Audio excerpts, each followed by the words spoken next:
Reactor online. Sensors online. Weapons online. All systems nominal.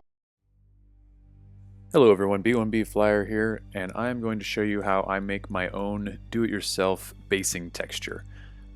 This is kind of the result that you can get from what I'm talking about right now. This is a 28mm scale that I like to use for mud. It's very similar to the Games Workshop Stirland mud, and I learned this technique originally from Luke's APS, so I'm not trying to take credit for the original recipe. However, I have tweaked it and added a little bit of an additive with the PVA glue because I like it to get harder, so it's a little bit more robust, especially for some of the miniatures in Battletech. But as you can see, you get a nice texture paste. You don't just get a little tiny bottle. You can make as little or as much as you want. Now, this may or may not be the greatest answer for you if you don't already have the things around the house, because it could eventually cost you more to buy all these things. Now, if you're doing huge amounts of bases or a big terrain board or something like that, then this might be a good idea. Otherwise, one of the products I liked is made by Viejo. It's a white pumice. They have several different basing textures. This is a pretty big container.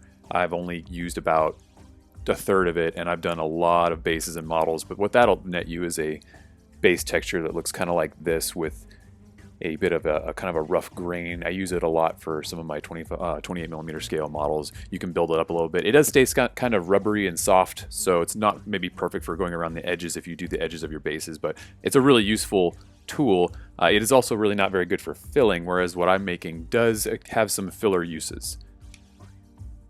The other advantage to what I'm making is that you can vary the recipe so that you can do, say, sand dunes or rolling hills on a moonscape, things like that. This one's still drying. You can see it's damp. It will crack if you make it too thick. I did this one quickly just for this video, fully knowing that it's going to crack. But if you built it up slowly, or if you put something else underneath it like some super glue and some sand to kind of just build up that raised area, and then put a nice thin layer over everything, then you won't get those cracks. But even then, they're easy to fill in later on. Or if it's something that you actually want, you can anticipate that and maybe incorporate it into what you're trying to do for the base effect. So what you're going to need, if you don't have it lying around already, and this is where it may again cost you more than a pre-made stuff, is some spackling. I would recommend you not get the super lightweight or airweight stuff. This one has like a pink activator. It says it shows it's dry when it's not pink. That stuff's long since gone out of its effectiveness, because I've had this container for a while and I just keep periodically adding distilled water to it just to keep it like a nice toothpaste texture so that it's workable. But this is I've had this for a couple years, and obviously I haven't even used most of it. In fact, it's nice to fill holes around the house with too when I mess up hanging up a picture. You'll need some white PVA glue. I use Elmer's. It's pretty standard. That's easy to get around. Something to mix in. I like to use a mixing spatula, dental spatula, but an old brush, or if you need to activate the putty and make sure it's all smooth. If you need to add some water or anything to it, that's fine. But this is a good tool to have around. But this is I don't need this much here. I'm not going to make that much. If you want to color it, you can use an ink or a paint. I would recommend cheap paints or cheap inks, things like that you have lying around, just because you're pouring expensive paint into basically basing texture, so you can make a different color. This one I've added just some brown too. This is not the normal color. You'll also need sand. I've got a fairly fine grained sand here. This is better for if you're trying to do, of all things, sand dunes. The more you add to it, the more texture you will get, because it'll have less of the spackle and glue material. But a more medium coarse sand, like aquarium sand or something you might have local access to, grout, concrete sand, things like that, it's up to you. You can also vary it up a little bit if you want. I haven't tried this yet, but you could add like railroad ballast, heavier types of textures if you want it to be more random, things like that. So experiment with it, find out what you like best about it, and see what works for you. Depending on how you mix it will also depend on the properties that it'll have as it's drying. So without any other delays here, let's get set up. As you can see here, I've added some of the wall spackle into this container, and now I'm going to add sand. You want to start out with at least about a 2-to-1 ratio. Like I said, the more you add, the more of a gritty texture you're going to get. So you can see here, about 2-to-1. And then this is where I like to add PVA because I want it to set up a little harder. So I'm just going to get a little bit of glue just started going in here. Feel it out a little bit. It doesn't need to be a ton. Obviously, it's easier to add things than to try to take it away or to continue to add other materials. And then all you're going to do is have something to mix it up with and just start integrating that, incorporating it together. As you can see, it's going to just take on the color of whatever sand you're using. If you're using brown sand, that might be the light brown, that might be the color you want. If you're using something like this, you know, it might be something that you're using to kind of do urban rubble. You may not want to add anything to color it, but the nice thing is you have that option as you get more familiar with kind of the intent of what it is you're doing and the properties of whatever paints or inks or things like that you add to it. Again, you can always go back. I would just caution you that when you do add, if and when you do add something to color it, that you be pretty careful about adding any sort of black, just because it goes a long way. And if you're trying to mix a color together with it, it can get a little bit too strong too quickly. I'll put a link below in the notes there to Luke's APS. He's got a great channel. He's taught a lot of things. This is a great way to get some sort of filler that's unique or very customized to whatever it is you might be working without having to buy a large container. Or again, if you're doing a lot of basing, this is a great way to save some money on not having to buy small little containers of Stirland mud, or to maybe get different variety of textures without having to go and buy a whole bunch of different things. So you can see this is kind of a drier consistency right now. This would be good for doing the mud textures. So what you would do is you would put it on the base, and then you grab an old brush. I recommend nylon or very coarse hair firm, and you'll stipple. So you'll put it on and stipple, and I'll show you how to do that in a minute. What I want to show you right now real quick though is that if I were to add more glue and make it more damp, it would look more like what I have in this container. And that's what I used here to make what I would call like a sand dune effect, or smoother sand areas. So if you were trying to do beaches, or like I said, like maybe moonscapes, something like that, this is where I would want to add more to it. So for more coarse, drier, for more smooth, and it has a somewhat of a say self-leveling capability, but don't expect it to get completely flat. But you'll put it on there, you'll see a little bit of bumps and ridges, and you'll look back a few minutes later as it's starting to dry, and it'll have already kind of settled down. So just keep that in mind.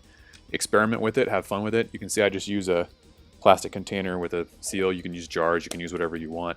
But I've had this mix for the better part of 6 months, and it's still not dry. Occasionally I'll add just a little bit of distilled water, and just to keep it fine, and stir it up a little bit, and it's done really well. So we'll call this mixed up here, and we will add some, let's see, brown P3 I think is the ink I'm going to add to it, just to see how that ends up looking.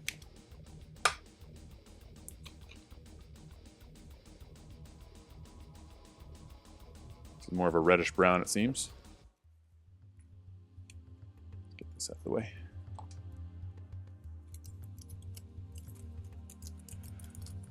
So it looks like either I need to mix that ink up some more, or I've got the good foundation for a Mars style red earth oxidized type of color.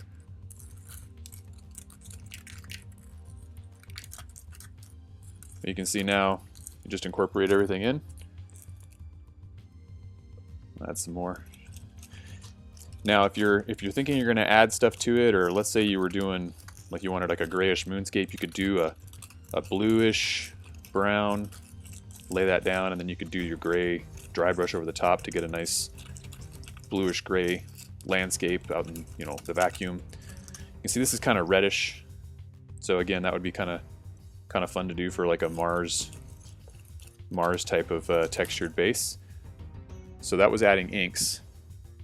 Now I'm going to grab a burnt umber.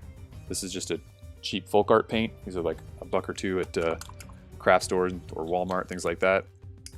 And paint, because it's not as heavy pigment like an ink would be, it can take a little more, so just keep that in mind.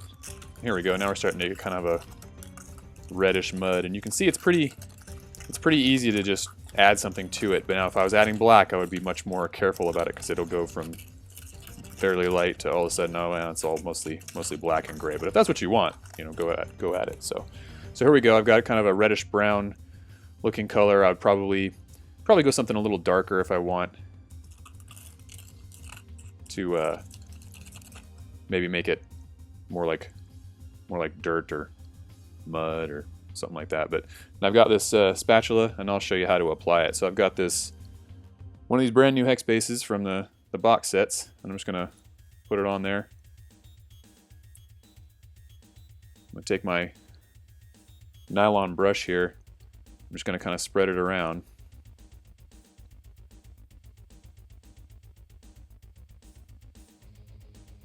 And this is where you can have, you know, any kind of freedom of build-up and relief, things like that. So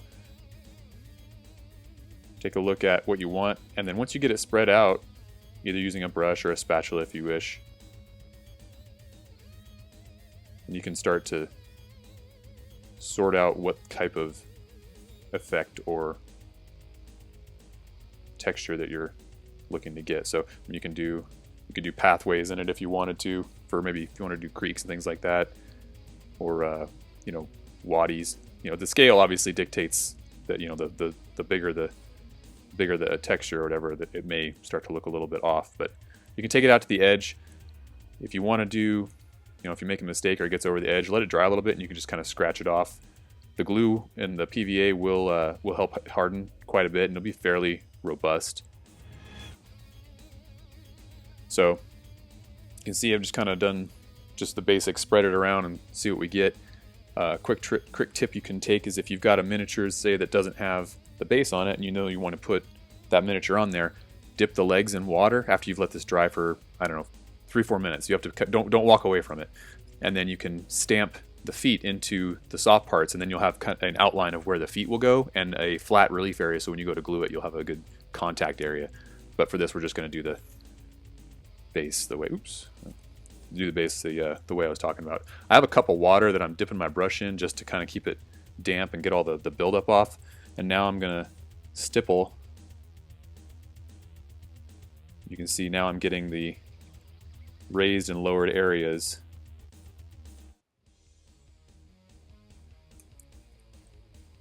I'll try this coarser brush here.